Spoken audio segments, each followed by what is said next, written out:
نحمدہ ونصلی علی رسولہ الکریم وعلی آلہ وصحبہ اجمعین اما بعد السلام علیکم ورحمۃ اللہ وبرکاتہ۔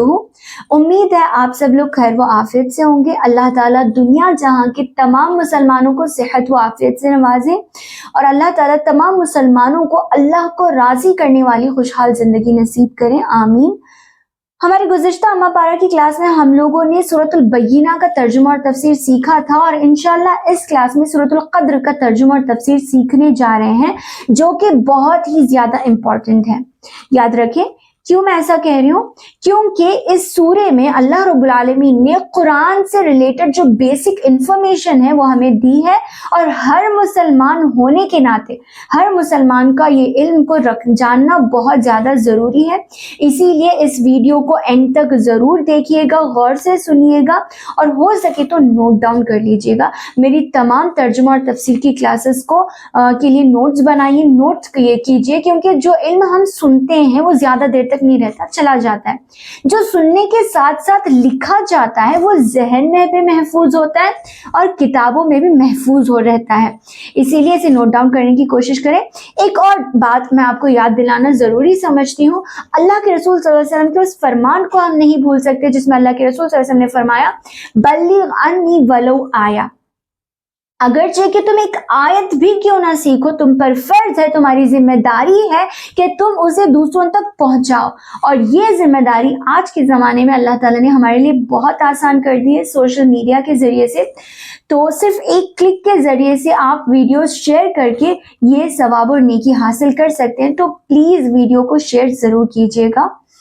تو چلیے چلتے ہیں، میں آپ کو اس سورے کے چھوٹے سے انٹروڈکشن کی طرف لے کر چلتی ہوں۔ سورۃ القدر مکی ہے یا مدنی، اس میں مفسرین کا اختلاف ہے، بہرحال اسے مکی لکھا جاتا ہے، اور اس سورے میں 5 آیتیں ہیں۔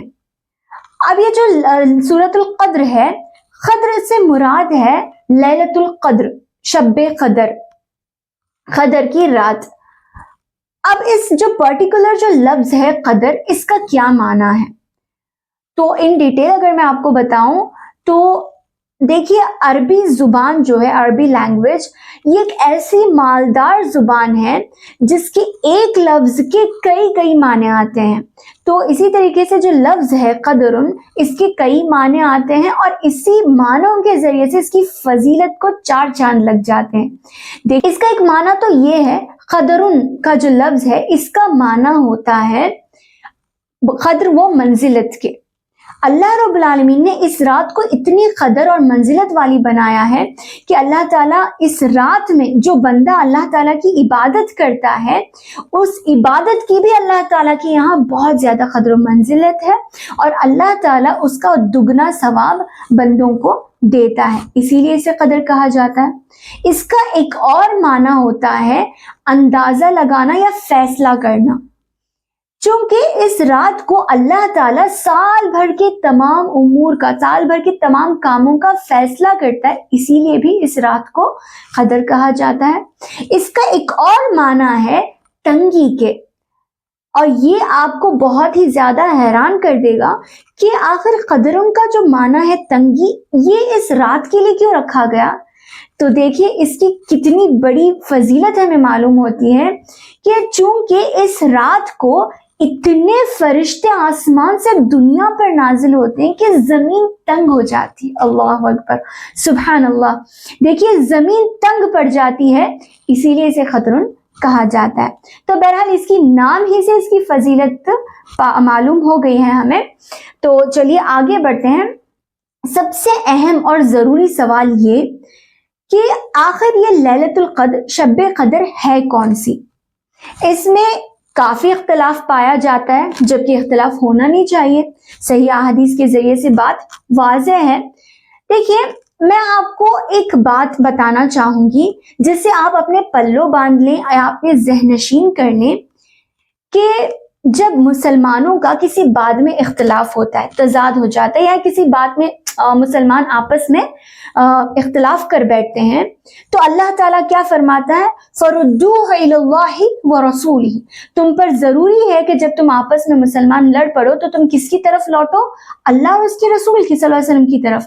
تو اگر ہم کسی بات میں اختلاف کر بیٹھتے ہیں تو ہم پر ضروری ہے کہ ہم اس مسئلے کو قرآن میں یا صحیح احادیث میں، نوٹ کر لیں، صحیح احادیث میں ڈھونڈیں۔ اگر ہمیں یہ مسئلہ مل گیا تو ہم پر فرض ہے کہ ہم اس کے سامنے سرنڈر ہو جائیں۔ وہ بات ہمارے لیے، اللہ اور اس کے رسول صلی اللہ علیہ وسلم کی بات ہمارے لیے پتھر کی لکیر ہے۔ اگر ہم نے اس کا انکار کیا یا ہم لوگوں نے اپنی ہی بات پر ہم اڑے رہے تو ہم نے ظاہر سی بات کفر کیا۔ کیسے؟ میں نے آپ کو بتایا تھا کفر کا معنی کیا ہے؟ انکار کرنا۔ تو اگر ہم اپنی ہی بات پر اڑے رہے تو ہم گویا کہ اللہ اور اس کے رسول صلی اللہ علیہ وسلم کی بات کو نعوذ باللہ انکار کر رہے ہیں۔ اسی لیے اگر ہماری بات اللہ اور اس کے رسول کی بات سے اختلاف کرتی ہے تو ہمارے لیے ضروری ہے کہ ہم اس کے سامنے سرنڈر ہو جائیں۔ اگر ہم مومن ہیں تو ہمارے لیے ضروری ہے۔ اب دیکھیے، جو میں نے کہا آپ کو صحیح احادیث، ایسا میں کیوں کہہ رہی ہوں؟ سب حدیثیں تو صحیح ہوتی ہیں، آپ کے ذہن میں ایسا آ رہا ہوگا۔ تو دیکھیے میں آپ کو بتا دوں ایک ایگزامپل کے ذریعے سے۔ آپ نے بچپن میں گیم کھیلا ہوگا جو بچے کھیلتے ہیں، ٹیلی فون، ہم بھی کھیلا کرتے تھے۔ اس میں کیا ہوتا ہے کہ جو کیچر ہوتا ہے وہ اپنے بازو والے کو اس کی کان میں ایک بات بولتا ہے، کوئی بھی بات جو اپنے ذہن میں وہ رکھ لیتا ہے اور وہ ایک بات بولتا ہے۔ اس کے بعد پوری ٹیم جو سرکل کر کے بیٹھی ہوتی ہے وہ ان کو کہتے ہیں، ایسے بات پاس ہوتی جاتی ہے۔ اب جب لاسٹ والا ہوتا ہے، جب وہ بات کہتا ہے، وہ اتنی ڈفرینٹ ہوتی ہے اس بات سے جس نے کہنے والے نے جو لفظ کہا تھا اس سے ایک دم الگ ہوتا ہے۔ کیوں؟ کیونکہ اتنے قانون سے وہ بات پاس ہوئی ہے، سب کو جو سمجھ میں آیا وہ انہوں نے کہہ دیا۔ تو بات میں یا تو ملاوٹ آ جاتی ہے یا تو اس میں زیادہ یا کم ہو جاتا ہے۔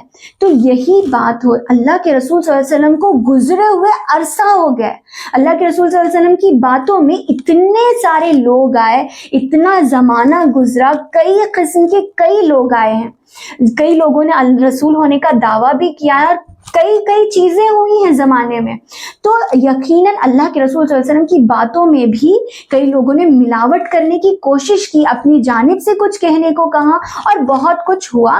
اسی لیے اللہ رب العالمین نے اللہ کے رسول صلی اللہ علیہ وسلم کے الفاظ کی حفاظت کے لیے ایسے بہترین علماء کو پیدا کیا، ایسے محدثین کو پیدا کیا جنہوں نے اپنی زندگیاں بتا دی اور اللہ کے رسول صلی اللہ علیہ وسلم کی حفاظت، الفاظ کی حفاظت کر کے ہم تک ہو بہو پہنچایا۔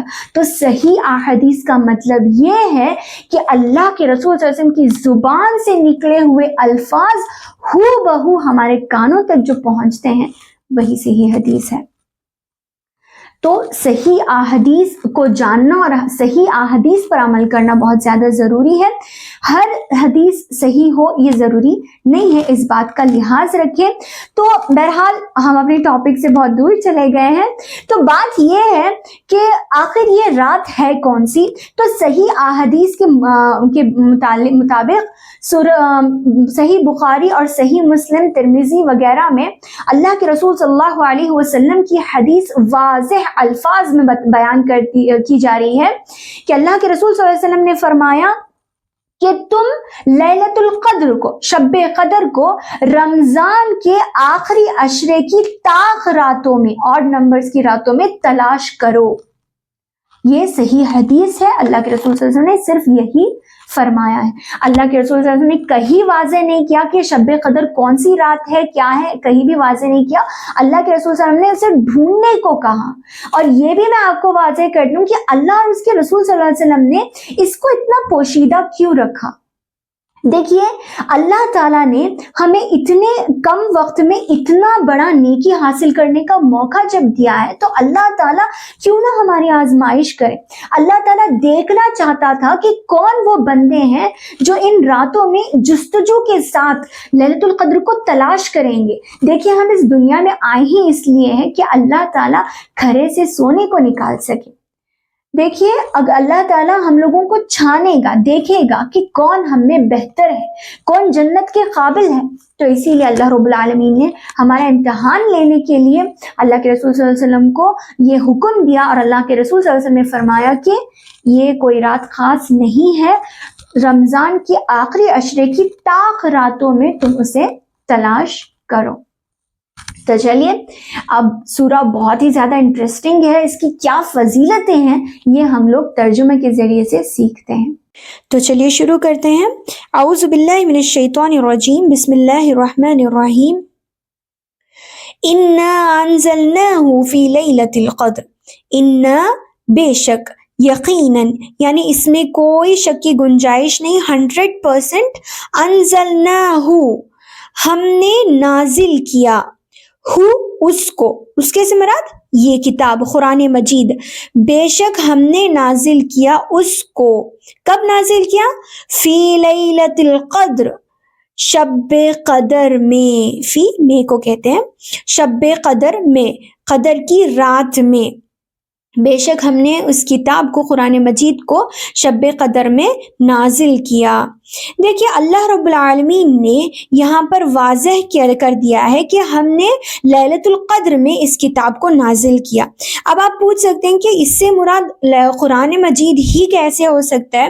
تو اس کی صراحت ہمیں ایک اور سورہ سے ملتی ہے، سورۃ البقرہ آیت نمبر 185 میں اللہ رب العالمین فرماتے ہیں شہر رمضان الذی انزل فیہ القرآن، اس میں اللہ تعالیٰ نے واضح کر دیا اس آیت میں کہ ہم نے نازل کیا قرآن کو رمضان کے مہینے میں، اور رمضان کے مہینے میں کب؟ اس کی ڈیٹیلز اس سورہ میں ملی کہ شب قدر کی۔ اللہ تعالیٰ نے پورا کا پورا قرآن نازل کیا کہاں پر؟ اللہ رب العالمین نے لوح محفوظ سے بیت العزت پر پورا کا پورا قرآن شب قدر کی نازل کر دیا۔ اب اس سے مراد کیا ہے؟ دیکھیے آپ دنیا میں مکہ میں جو دیکھ سکتے ہیں کعبہ، اسی کے بالکل اوپر آسمانوں میں، آسمانی دنیا نے جو آسمان ہم اس دنیا سے دیکھ سکتے ہیں، اس آسمان پر اللہ تعالیٰ نے بیت العزت رکھا ہے، ایک کعبہ فرشتوں کے لیے جس کا وہ طواف کرتے ہیں، تو اللہ تعالیٰ نے وہاں پر لوح محفوظ سے وہاں پر اللہ رب العالمین نے پورے کے پورے قرآن کو شب قدر میں نازل کر دیا۔ اس کے بعد جیسے جیسے اللہ کے رسول صلی اللہ علیہ وسلم کو ضرورت پڑی، کسی نے آ کر سوال کیا، یا اللہ کے رسول صلی اللہ علیہ وسلم کو کبھی تسلی دینے کا تھا، یا پھر جیسے جیسے اللہ کے رسول نے کچھ کسی چیز کے بارے میں پوچھا، انہیں کسی چیز کی ضرورت پڑی، اللہ تعالیٰ نے دھیرے دھیرے کر کے ضرورت کے تحت تھوڑا تھوڑا تھوڑا کر کے قرآن نازل کیا، یہاں تک کہ 23 ایئرز میں یہ قرآن کمپلیٹ ہوا۔ تھوڑا تھوڑا نازل کرتے کرتے 23 ایئرز میں قرآن پورا ہوا۔ تو ہمیں یہ بات واضح ہو گئی کہ قرآن کب نازل ہوا، کہاں نازل ہوا، یہ اپنے ذہن نشین کر لیں اور اس علم کو دوسروں تک پہنچائیں۔ اب دیکھیں اللہ تعالیٰ کیا کہتے ہیں اس قدر کے بارے میں، شب قدر کے بارے میں، وَمَا أَدْرَاكَ مَا لَيْلَةُ الْقَدْرِ، وَمَا أَدْرَاكَ، اور تمہیں کیا معلوم کہ لیلۃ القدر کیا ہے۔ دیکھیے واو اور ما، کیا، ادراکا، معلوم کے لیے، تم کا، تمہیں کیا معلوم، ما لیلۃ القدر، لیلۃ القدر کیا ہے، ما بھی کویشچن مارک کے لیے، کیا کے لیے یوز ہوا ہے۔ اللہ تعالیٰ نے ایسا کیوں کہا؟ دیکھیے ہم لوگ بھی ایسا یوز کرتے ہیں نا کہ جب ہم کسی چیز کی اچھائی کو، اس کے اونچے مرتبے کو بیان کرنا چاہتے ہیں تو ہم کویشچن کرتے ہیں کہ یہ قرآن کا اسلوب ہے، اللہ کا ایک انداز ہے، بہت اچھا اور نرالا انداز ہے۔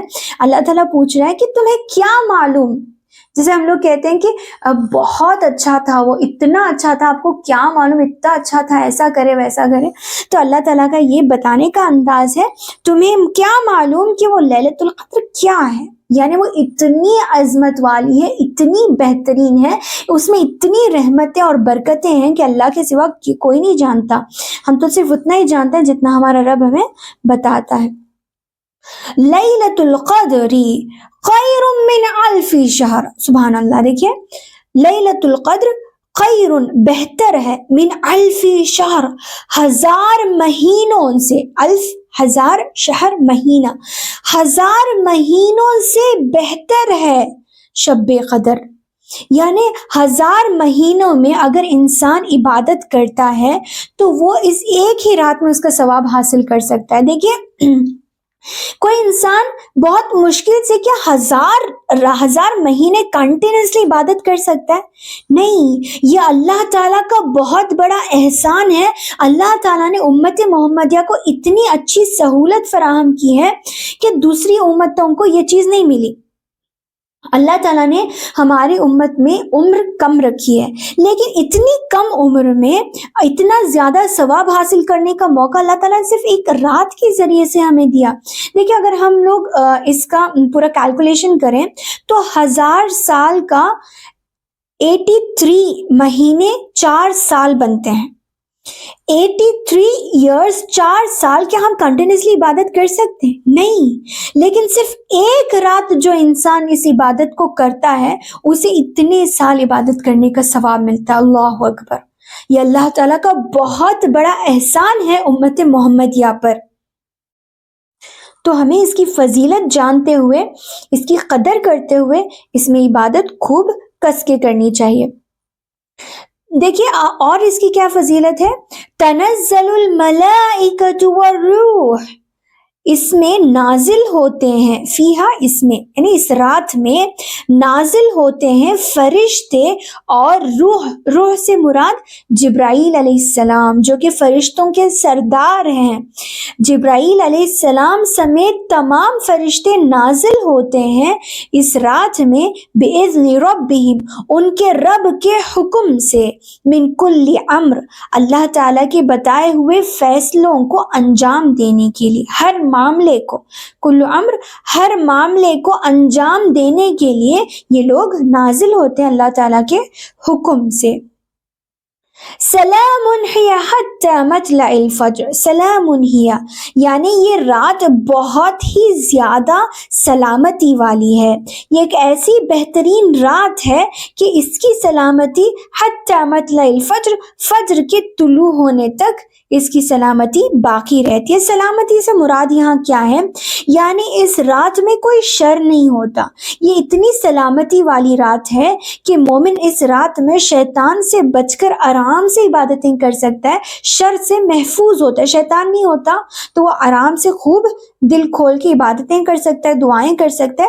یا اس کا ایک مطلب یہ بھی ہو سکتا ہے کہ سلام ہی یعنی فرشتے سلام کرتے ہیں مومنوں کو. اللہ اکبر، یہ بھی ہو سکتا ہے. یا اس کا ایک اور معنی یہ بھی ہو سکتا ہے کہ فرشتے آپس میں ایک دوسرے کو سلام کرتے ہیں.